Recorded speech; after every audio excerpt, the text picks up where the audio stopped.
Hello everyone, we're back at it again, another video. This just came out today. The Vice President, the Secretary of Defense, Hegseth, and I believe the state governors here in D.C. at the Union Square Station in D.C. Greeting the National Guard troops and supporting them, and just, you know what I mean, showing awareness. It's good to see the Vice President, not the unisons of the Trump administration. His VP is out here talking to the constituents, the troops, and letting them know to engage. And it was amazing just to see this morning. I'm like, wow, this came across my desk. I'm like, okay, I need to talk about this. It's good for Americans to get what he was saying about America and how the American city. This is what I was saying on a couple other videos that I did a reaction to. It was amazing just to see what his response. And I felt the same way over the times I've been in D.C. I can see the change and the deterioration in the city, our capital, and what people would view that's coming from other countries. Like, they have such a respect for the United States, and then they come here and they see this. It's like, wow, it's worse than my capital. It was a smaller country that had more law and order than we had in our own United States capital. And I love to say, I want to say that, like, when he's talking about the DC is a predominantly black population, and you've seen all these people, predominantly white people, out there protesting, and they're not from there. That's what I was talking about earlier, and they was talking about in the media was talking about how people was being paid to come up there and protest. So it's like, wow, you don't see that many DC people talking about DC, the crime. They know what it is in DC. And then these black Americans are saying it's a problem here, and we need. I'm listening to when the media speaks to the local residents there, and they said there is a major problem here. Even the ones that probably disagree with the National Guard being there, they said they still state that there is a concern, a criminal element that need to be deterred, and that's what they're there to do. They're not there to rule there forever. They're to deter the criminal element. Arrest them, get them off the streets, and let the small percentage of people that's terrorizing the Capitol, vandalizing and putting graffiti and everything up on the walls. Let's get you out of there. You can do that somewhere else on a piece of paper in a jail cell, a prison cell, but not in the U.S. Capitol. That's supposed to be where everybody can visit. But the VP, Secretary of Defense, and the other state governor, I believe, I'm not for sure, they actually spoke elegantly and well about what I was trying to touch on. Without further ado, let's watch the videos and see what you think about what the Vice President, the Secretary of Defense said. And I believe I'm starting to get a real strong concept. They're gonna roll this out across other states. At the end, the Vice President speaks on that. Vance speaks on that. So let's see what your opinion is. Leave a comment, view, like down below. Thank you, and I'll wait to hear from you. Without further, let's get into this. We have a few reporters here. So, look, guys, what we want to do here was a couple things. First of all, we're going to come and say thank you to the National Guard's folks, to the cops, for actually keeping this place safe. If you look at what's happened in Washington, D.C. in just the past 9 days, we've seen a 35% reduction in violent crime. We've seen over a 50% reduction in robberies. We are seeing really substantial effects because these guys are busting their ass. So I want to come here, highlight what they're doing, say thank you in person, obviously pass out a few burgers, but most of all, just send a message to people. Look, we don't have to live like this. We do not have to allow our cities to be taken over by violence and disorder and by chaos. You can actually do stuff. You can actually bring law and order to communities. You've just got to have the political willpower to do it. And I think you hear these guys outside here screaming at us. Of course, these are a bunch of crazy protesters. But I'll tell you, a couple of years ago when I brought my kids here, they were being screamed at by violent vagrants, and it was scaring the hell out of my kids. And one of the things that we've done already in Union Station in just 9 days is we've made it a place where people can walk around safely. They can bring their kids again.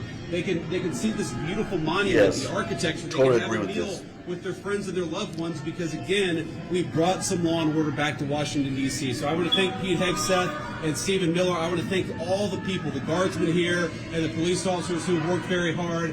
And I know that we've traded now some violent, crazy people who are screaming at kids with a few crazy liberals who are screaming at the vice president. But I think that's a very worthwhile trade to make because we want our people to be able to enjoy our beautiful cities. And the last thing I'll say is to the American people, D.C. is already safer than it was 9 days ago, but we're going to make it safer still to come. This is your city. You should feel free to come and visit here, have a meal, see all these incredible monuments, and actually enjoy yourself. And that's what we're trying to make happen. And I think that if we set a standard in Washington, D.C., that political willpower can bring some common sense, law and order back to these communities, then maybe some other communities and other cities will follow suit.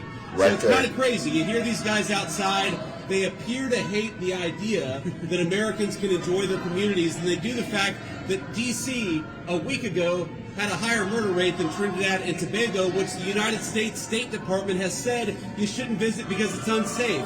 We ought to be able to enjoy great American cities. That's what we're trying to do. Did you guys just hear that? To Trinidad and Tobago, this is island countries, and America has said we should not go visit there because it's not safe. And we're D.C., the capital of the United States, the most powerful country in the world, is worse than that. And if the president said that, what do you think he can say about our nation? He already said it. Just going on just the stats and numbers down there about in Trinidad and Tobago, the island countries. If they send us bad down there and we're worse than them, so definitely D.C. is no place to go. But how can we say that to the American people? And we're the most powerful country in the nation. That's embarrassing, guys. Think about that. Just rationalize that. Roll it around in your head. Use common sense and think about that. We had to do this. As American people, we had to do this. So without further ado, let's continue on to see what the Vice President had to say. Continue. Go, J.D. Vance. We're looking for you, 2028. The Trump administration, and we want to thank all of our law enforcement and National Guardsmen for making it possible. We made a lot of progress in 9 days. We're going to make a whole lot more. I'll let Pete and Stephen Miller say something, and we'll take a few questions from the reporters. So, Mr. Secretary. Thank you, Mr. Vice President. I'll just start by saying yes and amen to everything you said. The American people, the residents of D.C. deserve a safe and beautiful city. That's our mission. That's what every one of these captains, lieutenants, staff sergeants, specialists, privates, they're here because they're patriots who serve the country and believe we deserve a beautiful, safe capital. And when I talk to all of them, Stephen, we've all had a chance to talk to them, they're proud of this mission. They're proud to be a part of making sure law and order is established here in the Capitol. We're resourcing them with everything they need, working with our law enforcement partners. So the National Guard, the Defense Department is proud to be standing with you and the President in ensuring we have a safe Capitol that is beautiful, that residents can come visit. We're committed to this mission, just like the one at the southern border and in Los Angeles. Our law enforcement officers deserve to be able to do their job safely, and American citizens, putting American citizens and our country first, is something President Trump has emphasized from the beginning. So thank you to these troops. I know I always liked a good cheeseburger when I was in uniform, so hopefully we can deliver a few of those. It's an honor to be here with you, and also, Stephen, thanks for everything you're doing. Thank you. And first of all, thank you to the Vice President for bringing us here today. Thank you, Secretary, for your leadership, and most importantly, thank you to the men and women of the National Guard. Here's the most important point. There are residents who lived in Washington, D.C. their entire lives. Their parents lived here. Their grandparents lived here. And they have lived for generations in intolerable conditions of crime and decay. There are parts of the city, I moved to the city 20 years ago. There are places where I've seen graffiti that has been untouched for 2 decades. There are homeless encampments that have made it impossible for families to use public parks and public recreation for as long as I've lived here. There are hundreds of residents of this city who are shot in street violence every single year, making it one of the most violent cities on planet Earth. And for too long, 99% of this city has been terrorized by 1% of the city. And the voices that you hear out there Those crazy communists, they have no roots. They have no connections to the city. They have no families they are raising in this city. They have no one that they are sending to school in this city. They have no jobs in this city. They have no connections to this community at all. They're the ones who've been advocating for the 1%, the criminals, the killers, the rapists, the drug dealers. And I'm glad they're here today. Because me, Pete, and the Vice President are all going to leave here, and inspired by them, we're going to add thousands more resources to this city to get the criminals and the gang members out of here. We're going to dismantle those networks, and we're going to prove that a city can serve for the law-abiding citizens who live there. Amen. We're not going to let the communists destroy a great American city, let alone the nation's capital. And let's just also address one other thing. All these demonstrators that you've seen out here in recent days, all of these elderly white hippies, they're not part of this city and never have been. And by the way, most of the citizens who live in Washington, D.C. are black. This is not a city that has had any safety for its black citizens for generations. And President Trump is the one who is fixing that with the support of the Metropolitan Police Department, the support of the National Guard, and our federal law enforcement officers. So we're going to ignore these stupid white hippies that all need to go home and take a nap because they're all over 90 years old, and we're going to get back to the business of protecting the American people and the citizens of Washington, D.C. Thank you, Stephen. Few questions. That's amazing, guys. You hear what the mayor, I believe it's the mayor or the governor of Steve Miller is the governor of D.C. Not the mayor. I know the mayor is a lady. The governor of D.C., I think he's the state governor of D.C. It's amazing what he just said. Think about it. He said 1%, two stats. 1% of the population is causing most of this crime and vandalism.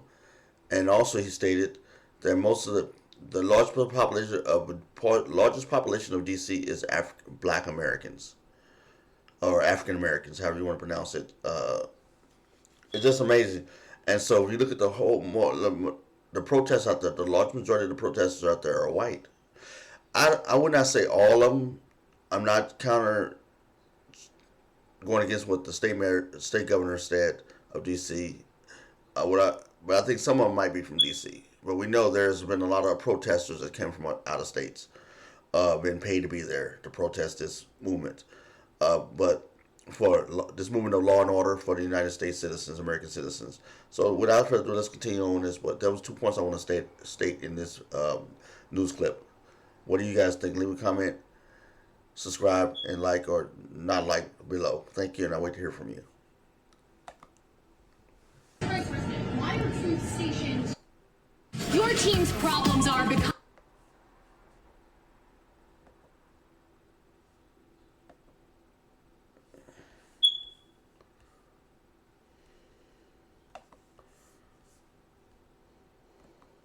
Union Station on the National Mall in several areas in D.C. where crime is statistically highest. Well, if you've ever been to Union Station in the last few years with your family, you know that crime is actually extremely high right here in Union Station.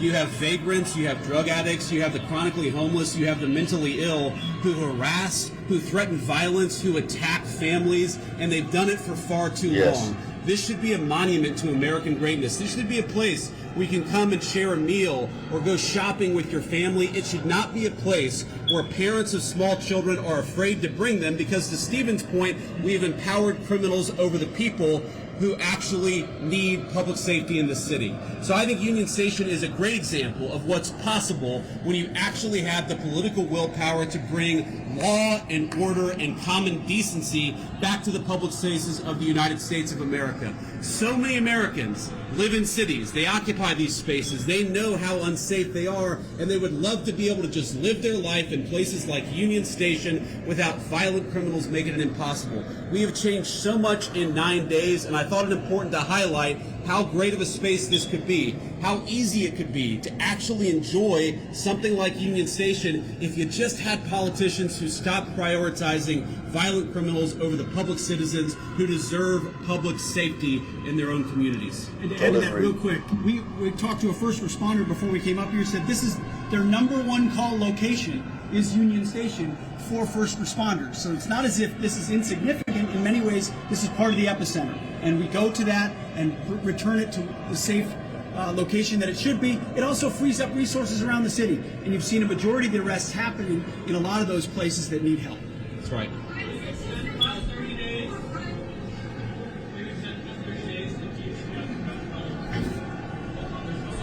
Well, look, we'll ultimately let the President of the United States determine where we are after 30 days of this emergency order. I think that we're going to make a lot of progress over the next 20 days. I think that we're 9 days into this thing. But if the President of the United States thinks that he has to extend this order to ensure that people have access to public safety, then that's exactly what he'll do. If he thinks he doesn't have to do that, obviously he'll make that determination. But what we're going to do is try to empower these guys to do as good of a job as possible to bring public safety and order back to Washington, D.C. This is the national, cultural, and political capital of the world's greatest nation, and you talk to people, black, brown, white, so many of them are afraid to bring their kids into its public spaces. It's a shame. It's a blight. It actually should make every American ashamed that the world's leading superpower, our national capital, was unsafe for families to walk around at night. That is a disgrace. We don't think that it's acceptable, and thank God we have the presidential leadership to change it, and that's exactly what we're trying to do. Well, I think the crime statistics all over our country were massively underreported because a lot of people would pick up the phone, they'd call somebody, they'd try to get help, and nobody would show up. If you look at wait times, at 911 response times all across our country, but certainly in Washington, D.C., they were way too long. And that wasn't because of the D.C. police. That was because there was too much crime and too few law enforcement agents on the street to bring order and decency to this city. You talk to these guys. I talked to 3 police officers earlier. I've talked to the National Guard. They are so happy that they've been empowered to do their job, which is to make American streets safe for American citizens. And I think that empowerment is going to keep on going until we make America, and D.C. in particular, a safe place again. Yeah, I totally agree with the Vice President, J.D. Vance, with his statement right there. This is going to make a strong headway within these next 20 days, and we're going to see a major change in D.C. and I think the American people can get a better view. And we know there's not going to be a lot of coverage of this, but the few coverages that's out there from different affiliates, news affiliates, that really have all media has a leaning, but are open to this law and order. What's right and wrong, man? It's just right and wrong. You got to have some ethical stance in your media journalism. So I'm glad what he's stating right here, and it's getting out here into the public, and everyone is seeing this. What is your opinion? Leave a comment below.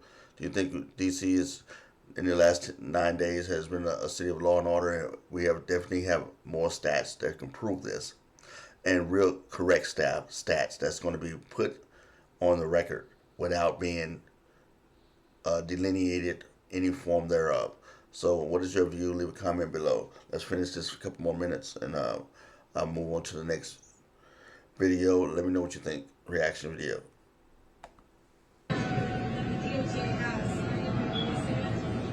I'm sorry? Of what?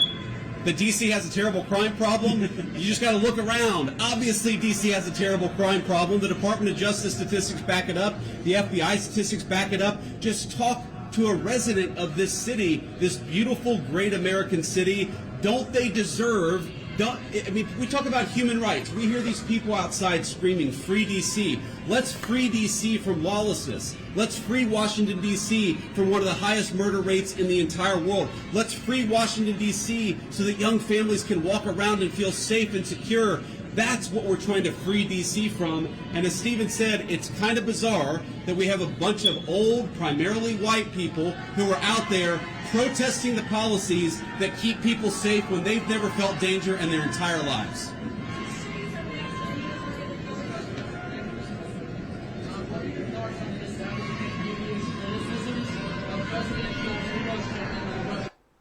I totally agree with that when you say keep D.C. free, safe, law and order. That's what when they're talking about keep D.C. free from this movement of the National Guard, the President, this Emergency Act, and it's working well. So what D.C., keep D.C. free, they're talking about out there, these demonstrators, protesters, this is keeping D.C. free. The people are speaking up. We're hearing all across the country. We're hearing people from the citizens from D.C. You guys got to be careful what you ask for, because when you get it, you complain, But now the DC's residents are not complaining. They're happy that the National Guard, the Homeland Security, different agencies, department agencies, federal agencies, the FBI, they're there. So it's amazing to see this outcome. So I'm glad we're doing this at the nation's capital because, as the vice president stated, it's a blight, it's a shame, it's a disgrace on our face as a nation to the world. So I'm glad that they're there. What is your opinion? Leave a comment below. Well, I'll let these guys jump in. I mean, look, on the Russia-Ukraine war, we'll obviously have time to talk about that. I think the president campaigned on being a president of peace. He's already ended 6 wars. He's trying to end another. I think it's kind of disgraceful that the American media is attacking the president for trying to bring peace to the world. But most importantly, the president is trying to bring peace to the streets of our own cities. I really can't overemphasize this enough. It's the greatest country in the world. We've got moms and dads and young families. Shouldn't they be able to enjoy public spaces without vagrants taking away basic public safety from the American citizenry? The fact that it's taken so long to bring common decency and law and order back to Washington, D.C. is an indictment of a generation of failed leadership, and I hope these guys know how grateful we are that they're doing the job that so many fail to do. They're actually keeping the city safe. We're proud of you, and we're grateful to you.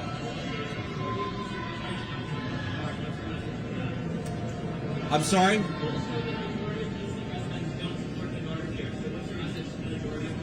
I'm highly skeptical that a majority of D.C. residents don't want their city to have better public safety and more reasonable safety standards within Washington, D.C. I don't know what poll you're talking about. Maybe the same polls that said Kamala Harris would win the popular vote by 10 points.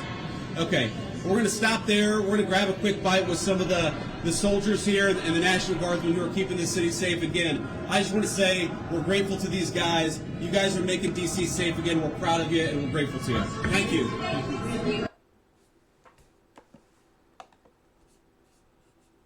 Statehood is ridiculous.